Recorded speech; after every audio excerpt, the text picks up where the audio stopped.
The Detroit Lions, 3-14 last year, but it felt like they were much better than that.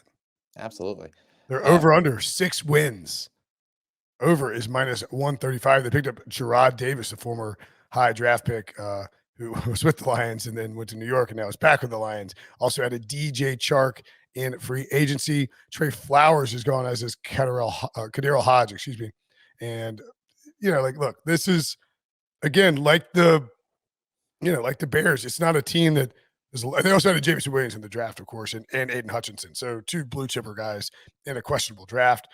But maybe 2 guys who can impact this team early on. I don't hate the Lions roster. No. I like it much more than Chicago.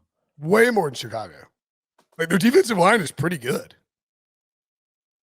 Right? I mean, if you like Aleem McNeil and Aiden Hutchinson and Michael Brockers.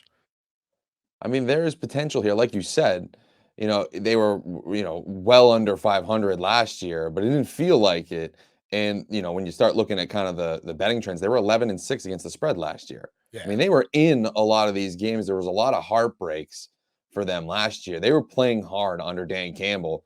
And so when you're going into year 2 of that system, year 2 of Jared Goff being comfortable in that system, you're adding more pieces.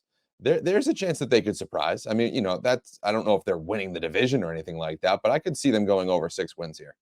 I like him to go over 6 wins a lot, honestly. I mean, it's -135 too, so the juice is pretty high. But you look at the schedule, and they open up against the Eagles at home, 3.5-point dogs. I mean, the Eagles blitzkrieged them last year. I'm sure everyone will pick the Eagles, but the Lions could be frisky in that game, or friskier than they were before. You get Washington at home. I think worst case you split those 2. At Minnesota, give them a loss. Home against Seattle, I think that's probably a win. That's a win. At New England, so let's say you're 2-3 going to the bye. Cowboys on the road in week 7.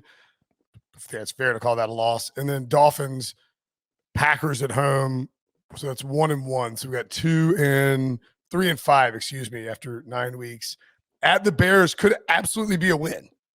For sure. It's probably a little unfair to give them a sweep of the Bears. Like, I think we probably. Yeah, I guess that's true. But again, if we're both down on the Bears, it's not crazy. Like, no, it's not out of the realm of possibility at all. And then at the Giants, that's a game they could win. Yep. Very winnable. Bills, not so much. Bills on Thanksgiving at home, not very winnable. Jaguars and Vikings at home again. At the Jets they can win. At the Panthers they can win. Versus Chicago in Week 17 they can win. Like, there's a lot of winnable games for the Lions on this schedule. And unlike, I think it was the Vikings that we were talking about, there's a lot of wiggle room for them to kind of go on runs too. You're talking about, after that Minnesota game, which again conceivably could win that game, but you're facing a Jets team, a Panthers team, and Chicago team that we all think they should be better than, or should be at least close, or even, if you're talking New York, maybe. I mean, there's, you can go on a 3-game winning streak pretty much to end the year outside of going to Lambeau in Week 18. Right. Which and even gets in you Week halfway 18 there. at Lambeau, like, it's possible that the Packers are sitting everybody. Yeah.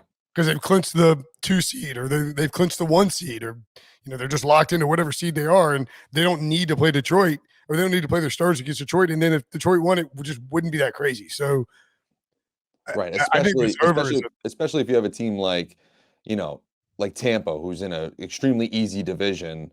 They might have a 1 seed already locked up. Packers, can't even touch them. They're stuck in their ways. They have to sit back and just kind of rest their guys. It's totally possible.